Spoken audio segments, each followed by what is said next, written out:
এক গায়ে বাস করত মানিক এবং রতন। তারা দুই বন্ধু। তাদের বয়স অনেক হয়ে গেলেও তারা এখনো বিয়ে করেনি।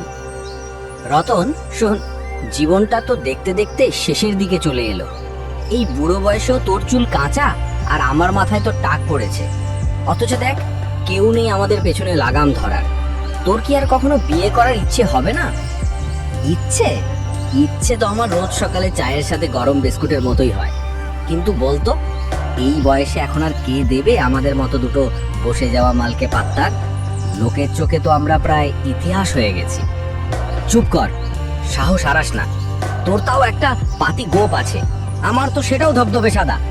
আর তাছাড়া বিয়েটা কি শুধু কম বয়সের পেট মোটা ছেলেদের জন্যই বরাদ্দ নাকি?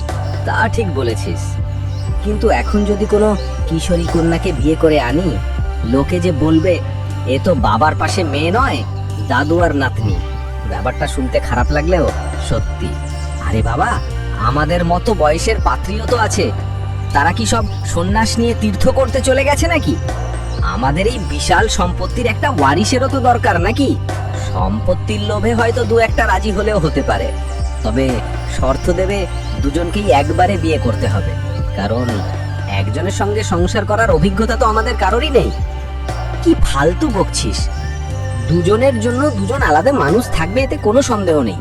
তা না হলে একটা বউ নিয়ে তুই আর আমি এই বয়সে যুদ্ধ করে মরবো নাকি? আচ্ছা ঠিক আছে, তাহলে তোর আইডিয়া কি? এভাবে আর কতদিন একা থাকা যায়? এই ঘরটা পুরো ঠান্ডা গুদাম হয়ে গেছে। রান্নার লোক আর কাজের লোক দিয়ে আর কতদিন চলবে বল? চল, অনেক হয়েছে, আর চিন্তা নয়। অনেক ভেবেছি, এই বুড়ো বয়সেও আমি তোর মতো আলসে হতে পারবো না। কালই যাব, কালকেই বিয়ের বাজারে নামবো। কালকেই? সত্যি বলছিস? আমি তো ভাবছি আমার চশমাটা দিয়ে আর পাত্রী দেখতে পাবো কিনা। তাহলে চল, কাল সকালেই আমরা দুজন শিকারী সেজে বেরোবো। একদম, কাল সকালে ট্রেনেই আমরা পাত্রী দেখতে যাব। তুই তোর সাদা পাঞ্জাবিটা তৈরি রাখিস। বিয়ে তো আমরা এই মাসেই করব, নয়তো তোর আর আমার স্বর্গপ্রাপ্তি হয়ে যাবে। এরপর তারা দুজন বন্ধু মিলে পরের দিন সকালে পাত্রী দেখতে রওনা দেয়। বসুন বসুন, আপনারাই বুঝি আমার মেয়েকে দেখতে এসেছেন? তবে সত্যি বলতে বসার আগেই কেমন যেন সন্দেহ হচ্ছে। আপনাদের মুখগুলো আমার কাছে খুব চেনা চেনা লাগছে। আপনারা কি আগে কখনো এদিকে এসেছিলেন? ধন্যবাদ মাসিমা। না না, এ কি বলছেন? আমরা তো জীবনেই প্রথমবার এলাম এদিকটায়, তাই না রে রতন? হয়তো ভুল করছেন, আমার মুখটা একটু পাবলিক ফেসের মতো, অনেককেই চেনা লাগে। Public face? তাই বলুন, কিন্তু আমি ভুলিনি। এই চোখ, এই গলার স্বর আর এই সাদা চুল। আপনারা দুজন তো আজ থেকে প্রায় 40 বছর আগেও আমার জন্যই পাত্র হিসেবে এসেছিলেন। আমার মা তখন বলেছিলেন এরা বড্ড বুড়ো। ওরে বাবা, এত বছর পর আবার? দাদা, তোর কপাল খারাপ, এবার আর কেউ বাঁচাতে পারবে না। মাও বিদায় করেছিল, মেয়েও করবে। বল যে আমরা তোর ছেলে। আসলে কি জানেন মাসিমা, আমি তো ঠিক মানে আমার স্মৃতিশক্তি আজকাল একটু দুর্বল হয়ে গেছে। এতদিন আগের কথা মনে রাখা সম্ভব নয়। তা আপনার মেয়েটির নাম কি জানো? আমরা তো এখন আপনার মেয়েকেই দেখতে এসেছি। আহা, নাম জেনে কি হবে? আমার মেয়ে 21 বছরের ফুটফুটে কন্যা, আর আপনাদের বয়স তো আমার মেয়ের চেয়েও বেশি। আপনার মেয়ের সঙ্গে কি আপনার বিয়ে দেওয়া যায়? আপনি তো আমার কাছে বাবার বয়সী। আমি এই বিয়েতে একেবারেই রাজি নই। মাসিমা দেখুন, আমরা তো আসলে মানে এই সমাজে বিয়েটা খুবই জরুরি, আর বয়সটা তো শুধু একটা গোল্লা নাকি? আপনার মেয়েটিকে একবার দেখতে পেলেই হতো। আমরা কিন্তু খুব ভালো মানুষ আর প্রচুর সম্পত্তির মালিক। সম্পত্তি? হ্যাঁ, সম্পত্তি আছে বলেই তো। আর এই গোল্লাটার কথা বলছেন? আপনাদের বয়সটাকে এক করে যোগ করলে একটা বইয়ের পাতার মতো হয়ে যাবে। এই বয়সে আর বিয়ে নয়। আপনারা বরং এখন যান। আমার মনে হয় আপনাদের ভুল বাড়িতে আসা হয়েছে।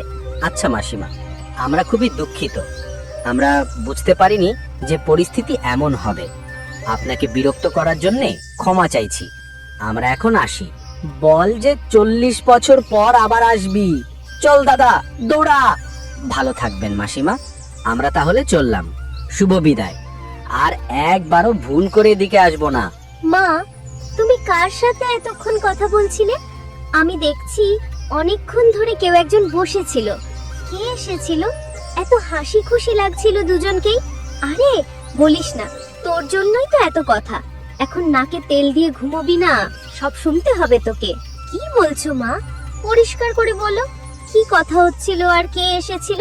আমার খুব কৌতূহল হচ্ছে। বলছি, তোকে একটা ছেলে দেখতে এসেছিল রে। কি মিষ্টি ছেলে, একদম তোর বাবার মতো দেখতে। মানে সত্যি বলছো? হঠাৎ করে কেন? আর তুমি আমাকে একবারও বললে না? কি সব কথা হচ্ছে? শোন, এর মধ্যে মজার ব্যাপার হলো, আমার বিয়ের সময়ও আমাকে দেখতে এই ছেলে এসেছিল, তাই এত কথা হচ্ছিল। ও, কি বলছো মা? এ তো দারুণ মজার ঘটনা। সে কি বলছিল? তোমাকে চিনতে পারছিল? কেন পারবে না? তোর বাবার কাছেও তো মাঝে মাঝে আসে। সব কথা হলো, ভালো লেগেছে তোর সব। এবার তোর সঙ্গে দেখা করার কথা চলছে।